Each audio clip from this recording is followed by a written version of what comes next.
Anta dianjurkan dibaca pagi 3 kali dan sore 3 kali daripada istighfar tersebut.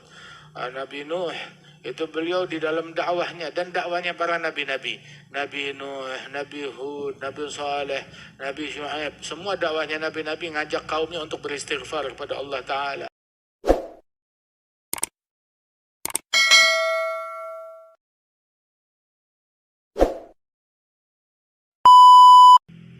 Alhamdulillah.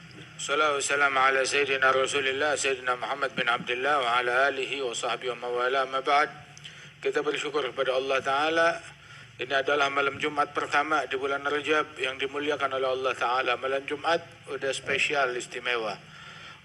Ditambah lagi di bulan Rajab, bulan yang spesial, bulan yang istimewa. Bulan memperbaharui, mempererat, memperkuat, merefresh hubungan kita dengan Allah Subhanahu wa Ta'ala dengan banyak beristighfar, dengan banyak bertaubat kepada Allah Subhanahu wa Ta'ala, sehingga dijadikan nih di bulan yang semacam ini di antara amalan para salafus salih adalah memperbanyak istighfar kepada Allah Ta'ala. Baca Rabbighfirli warhamni wa tub alayya, Rabbighfirli warhamni wa tub alayya 70 kali, yaitu pagi hari dan juga ketika malam hari. Baca daripada doa tersebut, dan di antara doa yang sangat dianjurkan adalah istighfar yang disusun oleh Al-Habib Hasan bin Abdullah bin Alwi Al-Haddad. Itu dianjurkan dibaca di bulan Rajab tersebut setiap malamnya atau setiap harinya. Istighfar yang disusun oleh Imam Al-Arif Billah Al-Habib Hasan bin Abdullah bin Alwi bin Muhammad Al-Haddad yang perlu kita baca. Dan juga jangan lalai dari istighfar, Sayyidul Istighfar yang diajarkan oleh Nabi Muhammad sallallahu alaihi wasallam. Allahumma anta rabbi la ilaha illa anta khalaqtani wa ana 'abduka wa ana 'ala 'ahdika wa wa'dika mastata'tu.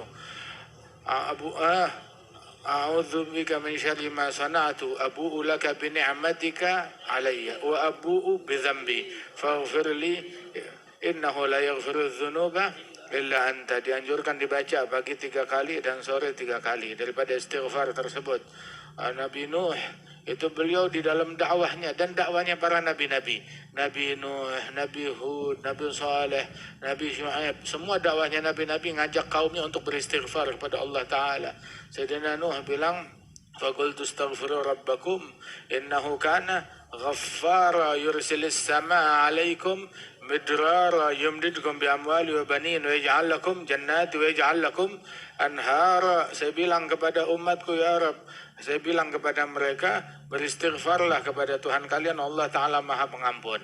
Ada orang datang ke Sayyidina Ali bin Abi Thalib, ya, dia mengadu bahwasanya di tempat dia itu musim kemarau, nggak ada hujan. Maka Sayyidina Ali bilang, gampang, banyakin istighfar. Ya akhir. Ada yang satu lagi ngadu, miskin, susah ekonomi, krisis ekonomi. Sayyidina Ali bilang, obatnya satu, istighfar. Satu lagi bilang, saya lama nggak punya keturunan, pengen punya anak. Nabi Sayyidina Ali bilang, obatnya istighfar. Bilang, ini penyakitnya lain-lain kok, obatnya istighfar. Semuanya istighfar. Kalau kayak orang Hadramut tuh kalau sakit apa aja dikasihnya Panadol. Bukan ngiklanin gitu. Begitu, sakit apa aja Panadol. Ini penyakit apa aja, kendala apa aja suruh istighfar. Bilang, ente dengar gak firman Allah Ta'ala? Nabi Nuh bilang, qultu astaghfiru rabbakum innahu kana ghaffara. Apa natijanya istighfar? Yursilis sama alaikum midrara. Yang tadinya pacak pelik, nggak turun hujan, kemarau turun hujan. Yumdidkum bi amwal, bikin kalian jadi kaya. Bikin kalian jadi kaya. Hujan turun, dikasih kekayaan. Yumdidkum bi amwal wa banin. Banin, dikasih keturunan. Dikasih keturunan oleh Allah Subhanahu wa Ta'ala.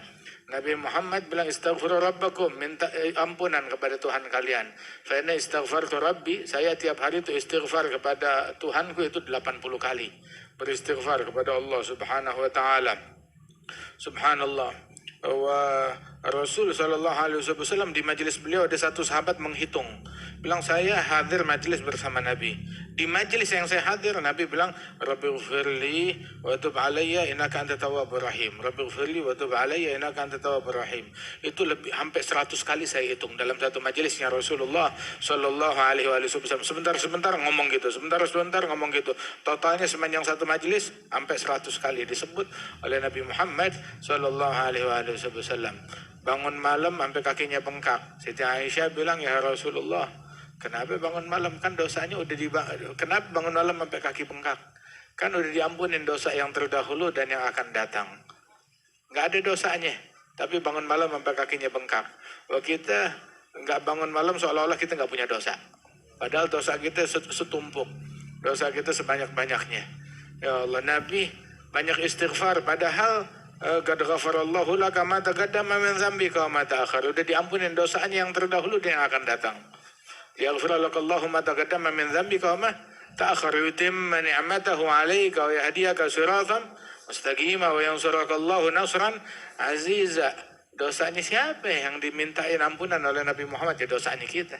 Dosanya kita, mudah-mudahan kita bisa nyenengin hatinya Nabi Muhammad sallallahu alaihi wasallam. Dan sepanjang hidupnya doain kita umatnya. Siti Aisyah satu kali bikin satu hal perbuatan yang menggembirakan hatinya Nabi Muhammad. Siti Aisyah, Masya Allah, semua yang dilakukan nyenengin hati Nabi Muhammad. Wahada, sehingga Nabi pernah ditanya, mana habbun nas ilaik, siapa orang yang paling kau cintai? Nabi bilang, Aisyah, yang paling saya cintai Aisyah. Minar rijal, dari kaum laki-laki, Abuha, ayahnya Sayyidina Abu Bakar As-Siddiq. Beliau bilang, kata Rasulullah, inna amannan nas alayya fi nafsihi wa malih Abu Bakar. Orang yang paling berjasa kepada saya, bukan cuma dengan hartanya, dengan jiwanya. Dengan jiwanya, dengan hartanya, Abu Bakar As-Siddiq paling berjasa terhadap Rasulullah. Itu kalau majelisnya Nabi Muhammad, semua orang gak ada yang berani ngomong. Bahkan yang berani natap wajah Nabi itu hanya sedikit sekali. Takut papasan mata dengan Rasulullah. Sayyidina Amr ibn al-As bilang, saya kalau disuruh sifatkan wajah Nabi kayak bagaimana, saya gak bakalan bisa. Kenapa?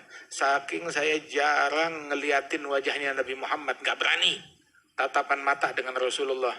Itu kebanyakan hadis yang mensifatkan wajah Rasulullah diceritakan oleh sahabat-sahabat junior. Oleh sahabat-sahabat junior yang masih kanak-kanak. Adapun sahabat yang senior nggak berani menatap wajah Nabi Muhammad sallallahu alaihi wasallam. Itu dikatakan man ra'ahu badihatan habah wa man khalatahu ma'rifatan ahabbah. Itu kalau majelisnya Nabi yang berani bicara dengan Rasulullah secara langsung, Sayyidina Abu Bakar, Sayyidina Umar. Sayyidina Abu Bakar, Sayyidina Umar yang berani berbicara langsung dengan Rasulullah sallallahu alaihi wasallam. Wa hadza biadab. Wa begitu turun firman Allah Subhanahu wa taala, innal ladzina yaghudduna aswatahum inda Rasulillah, itu orang yang memelankan suaranya di hadapan Rasulullah. Nah, itu ciri-ciri orang yang dinaikkan kelas ketakwaannya oleh Allah Subhanahu wa taala. Begitulah, tarfa'u aswatakum fawqa sautin nabi. Jangan angkat suara kalian lebih daripada suaranya Nabi Muhammad. Akibatnya apa? Amalan kalian bakalan gugur. Dua hal di ayat ini, begitu, jangan berposisi lebih depan daripada Rasulullah. Kemudian juga jangan angkat suara lebih tinggi daripada Rasul sallallahu alaihi wasallam. Itu amalannya, ibadatnya gugur hanya dengan angkat suara terhadap Rasulullah sallallahu alaihi wasallam.